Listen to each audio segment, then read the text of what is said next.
really big news for Cardano. Unfortunately, they did not make it into the Trump Truth Social crypto basket ETF. Bitcoin, Ethereum, XRP, Solana, and Crow made it, but Charles H. from Cardano is making some pretty big moves. Before we talk about Charles' interview, I want to first highlight the fact that Cardano ADA has recorded over $381 billion in trading volume over the past 12 months. This is according to Tap Tools, and they also says that it ranks them the most traded crypto asset globally, which is amazing. And honestly, that's a pretty big achievement because most people right now are focusing on meme coins, on Solana. So big congrats. Also, we have the airdrop for Midnight, which is going to be the largest crypto airdrop ever, in my personal opinion.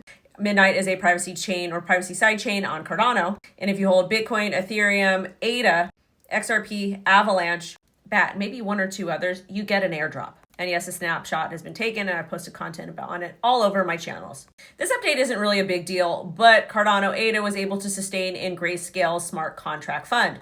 Grayscale rebalances their portfolios every quarter and ADA has sustained, which is great because Grayscale is a leader in the industry when it comes to really merge together traditional finance and crypto.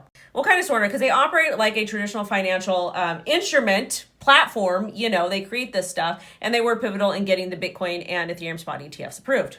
And the key piece of information here is if any of these trusts or funds get converted into an ETF, even if it's a basket or not, it would essentially classify whatever assets are in that basket as a ETF. And last but not least, Charles H. went on a massive mainstream podcast.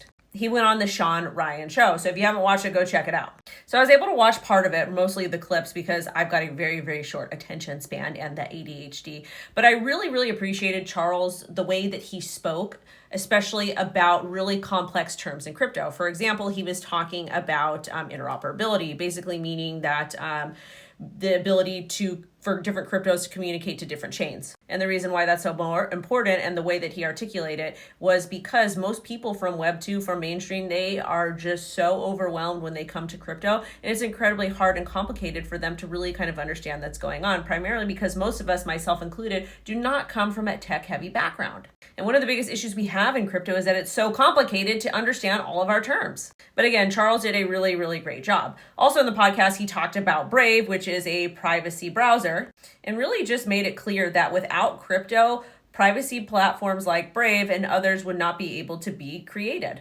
Crypto makes the creation of a lot of really cool ideas feasible. And again, some of you might not think that this is a big deal, but at the end of the day, the fact that we're getting crypto founders on very large mainstream platforms is phenomenal. Oh, I also forgot, when I was talking about the whole Grayscale thing, I forgot to let you guys know that Grayscale did file for a spot ADA ETF. One all by itself, no basket. But we're still waiting for the SEC to approve all this stuff. My personal opinion, probably see a lot of these go live Q4 2025. Fingers crossed it sooner. Anyways, big shout out to the Cardano community. And make sure to like, comment, subscribe, and of course, set alerts.